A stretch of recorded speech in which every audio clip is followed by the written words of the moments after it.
दोस्तों ऋषिकेश, जिसको योग नगरी भी कहा जाता है, एक ऐसी टूरिस्ट डेस्टिनेशन है जहां पर आपको कई तरह के एक्सपीरियंसेस मिल जाएंगे। ऋषिकेश में आप एडवेंचर एक्टिविटीज़ कर सकते हैं, स्पिरिचुअल एक्सपीरियंसेस मिल जाएंगे आपको।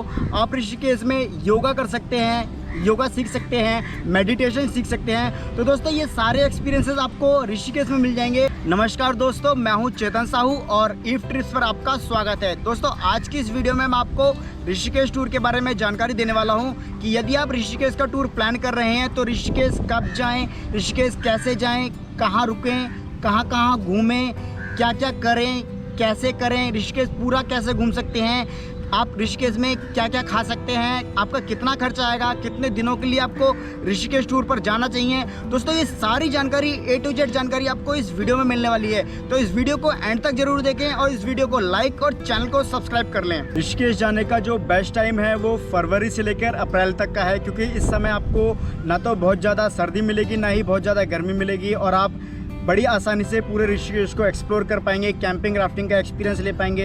इसके अलावा यदि आप चाहें तो सितंबर से लेकर नवंबर के महीने में भी जा सकते हैं। ये समय भी बढ़िया है ऋषिकेश घूमने के लिए। और दिसंबर से लेकर जनवरी में आपको सर्दी मिलेगी, लेकिन आप चाहें तो ऋषिकेश घूम सकते हैं। वहाँ पे कैंपिंग राफ्टिंग का एक्सपीरियंस लेंगे, वो भी अलग ही होगा, तो तब भी आपको मज़ा आएगा। हालांकि मैं आपको मई जून के महीने में ऋषिकेश जाने के लिए मना करूंगा, क्योंकि उस समय काफ़ी ज़्यादा गर्मी पड़ रही होती है, काफ़ी ज़्यादा ह्यूमिडिटी हो रही होती है, जिसकी वजह से आप ऋषिकेश घूम भी नहीं पाएंगे। आपके लिए ऋषिकेश घूमना ही काफ़ी ज़्यादा मुश्किल हो जाएगा, तो फिर वहाँ पर जाने का कोई फ़ायदा ही नहीं है। बात करें मानसून के महीने की, तो मानसून के महीने में आप जा तो सकते हैं, लेकिन आपको वहाँ पर राफ्टिंग का एक्सपीरियंस नहीं मिलेगा।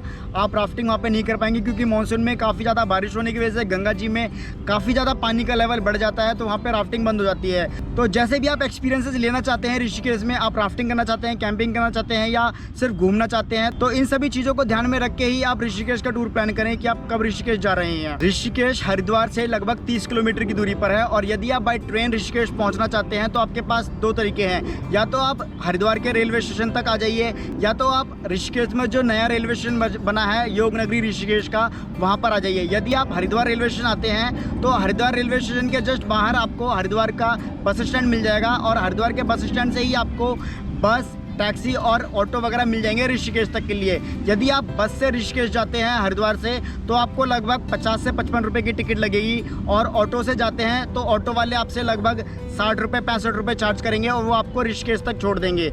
इसके अलावा यदि आप हरिद्वार रेलवे स्टेशन ना आकर अगर आपके शहर से डायरेक्ट योग नगरी ऋषिकेश रेलवे स्टेशन तक की ट्रेन मिल जाती है, तो आप ऋषिकेश रेलवे स्टेशन भी आ सकते हैं। ऋषिकेश रेलवे स्टेशन पहुँचने के बाद आपको बाहर ऑटो वगैरह मिल जाएंगे, जिनकी सहायता से आप राम झूला, लक्ष्मण झूला और जहां भी आपको जाना है वहां तक आप जा सकते हैं। यदि आप बाय फ्लाइट ऋषिकेश आना चाहते हैं तो आपको देहरादून में स्थित जॉलीग्रांट एयरपोर्ट आना पड़ेगा। जॉलीग्रांट एयरपोर्ट से ऋषिकेश की दूरी मात्र 20 किलोमीटर की है। तो जैसे ही आप देहरादून के जॉलीग्रांट एयरपोर्ट पहुंचते हैं तो आपको वहीं से टैक्सी वगैरह मिल जाएंगी, जो कि आपको आधे से पौने घंटे के अंदर अंदर ऋषिकेश छोड़ देंगी।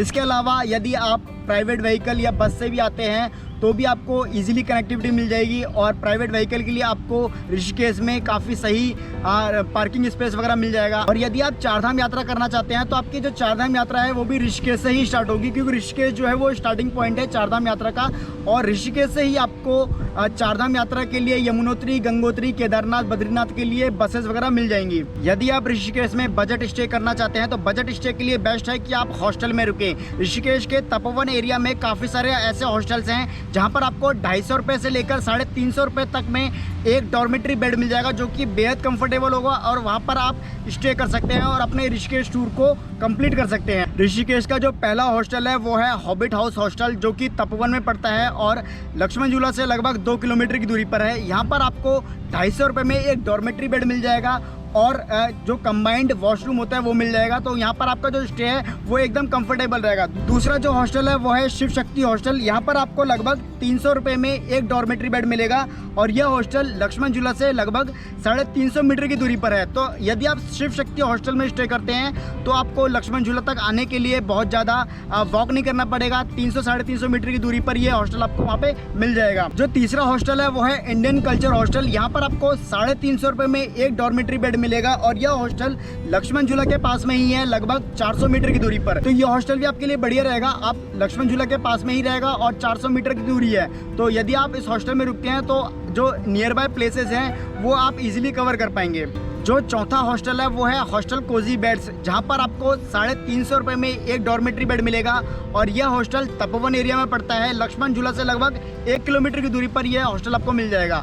तो ये कुछ ऐसे हॉस्टल के एग्जांपल्स हैं जहाँ पर आप स्टे कर सकते हैं ऋषिकेश में, और आपका जो स्टे है वो काफ़ी कंफर्टेबल रहेगा और साथ ही साथ आपको बजट भी ज़्यादा नहीं बढ़ाना पड़ेगा। बजट में ये हॉस्टल रहेंगे, आपको एक डॉर्मेट्री बेड मिल जाएगा जहाँ पर आप इजीली स्टे कर पाएंगे और अपने टूर का आनंद ले पाएंगे।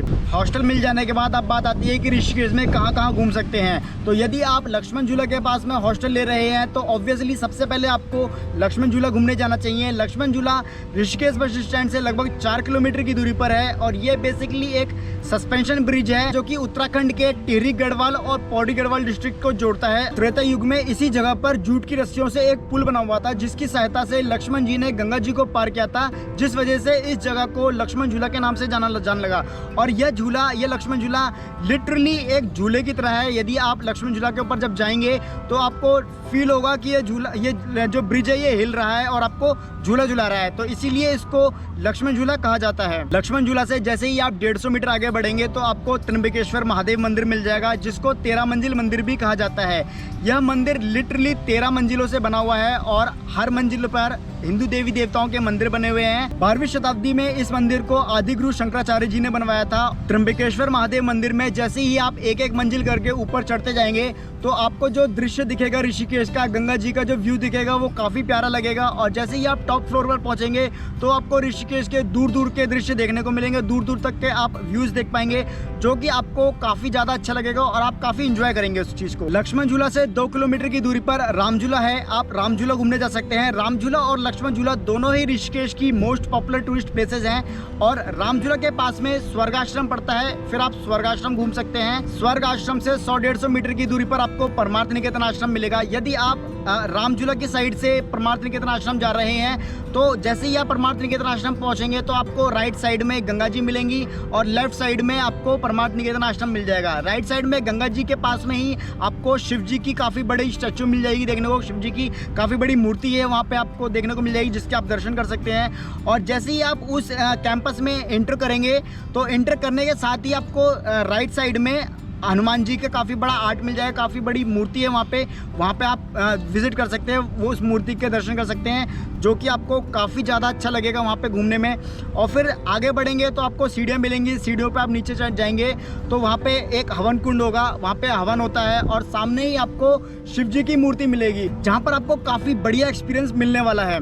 इसके बाद आप परमार्थ निकेतन आश्रम के अंदर जा सकते हैं, वहाँ पे आप स्टे कर सकते हैं, वहाँ पे आपको रूम्स वगैरह मिल जाएंगे। परमार्थ निकेतन आश्रम में जो स्टे का चार्ज है वो लगभग आपको 800 से 1000 रुपए की रेंज में आपको वहाँ पे रूम मिल जाएगा। परमार्थ निकेतन आश्रम के अंदर ही कैंटीन मिल जाएगी आपको, जहाँ पर आप लंच डिनर वगैरह कर सकते हैं। यदि आप शाम के टाइम परमार्थ निकेतन आश्रम पहुँचते हैं तो वहाँ पर आप गंगा आरती मिस ना करें, आप गंगा आरती में शामिल हो, आपको बहुत ज्यादा अच्छा लगेगा वहाँ पे। परमार्थ निकेतन आश्रम से जैसे ही आप थोड़ा आगे बढ़ेंगे तो वहाँ पर आपको जानकी सेतु ब्रिज मिलेगा, जो कि ऋषिकेश का 3rd सस्पेंशन ब्रिज है राम झूला और लक्ष्मण झूला के बाद। जानकी झूला क्रॉस करने के बाद आपको राइट साइड में गंगा जी के किनारे किनारे मरीन लाइन मिलेगी, जहाँ पर आप वॉक कर सकते हैं। अंधेरा होने के बाद जब आप जानकी सेतु ब्रिज के पास गंगा जी के किनारे मरीन लाइन के पास बैठे होंगे तो वहाँ पर आपको एक साइड रात के टाइम पे जब अंधेरा हो जाएगा तो वहाँ पर आपको राम झूला पे लाइटिंग वगैरह दिखेंगी, जो कि काफ़ी ज़्यादा अट्रैक्टिव लगेंगी। फिर आपको सामने परमार्थ निकेतन आश्रम की साइड से लाइटिंग वगैरह लगेगी और सामने आपके गंगा जी बह रही होंगी। तो जो ओवरऑल एक्सपीरियंस होगा वो आपका काफ़ी अमेजिंग होगा, आपको वहाँ पे काफ़ी सुकून मिलेगा बैठ के। तो इस एक्सपीरियंस को मिस ना करें, आप गंगा जी के किनारे शाम के टाइम पर ज़रूर बैठें, आपको बहुत ज़्यादा अच्छा लगेगा वहाँ पे।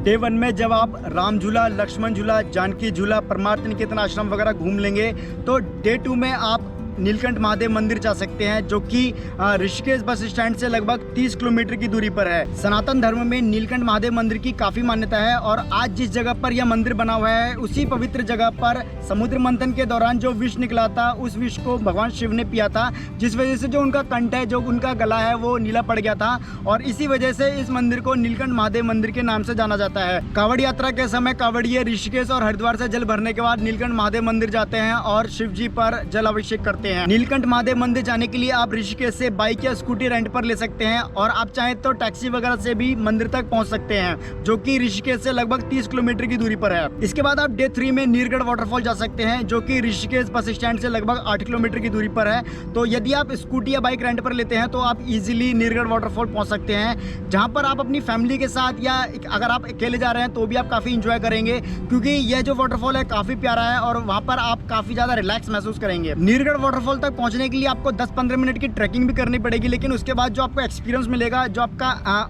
ओवरऑल जो एक्सपीरियंस होगा वो काफ़ी ज़्यादा अच्छा रहेगा। डे 3 में नीरगढ़ वाटरफॉल कवर करने के बाद आप त्रिवेणी घाट जा सकते हैं, जो कि ऋषिकेश बस स्टैंड से लगभग 1.5 किलोमीटर की दूरी पर है। तो यदि आप त्रिवेणी घाट जाते हैं तो आप वहाँ पे गंगा आरती मिस ना करें, क्योंकि त्रिवेणी घाट की गंगा आरती काफ़ी ज़्यादा फेमस है और वहाँ पर आपको गंगा आरती अटेंड करके गंगा आरती में शामिल होकर काफ़ी ज़्यादा अच्छा लगेगा। आप राम झूला और लक्ष्मण झूला के आसपास की प्लेसेस को पैदल ही कवर कर सकते हैं, क्योंकि सभी लोग पैदल ही कवर करते हैं। इसके अलावा यदि आप त्रिवेणी घाट जाना चाहते हैं तो त्रिवेणी घाट के लिए आपको ऑटो वगैरह मिल जाएंगे, तो आप ऑटो की सहायता से त्रिवेणी घाट पहुंच सकते हैं। और यदि आप नीलकंठ महादेव मंदिर जाना चाहते हैं तो नीलकंठ महादेव मंदिर जाने के लिए आप स्कूटी या बाइक रेंट पे ले सकते हैं, जो कि आपको ऋषिकेश में ही रेंट पे मिल जाएगी।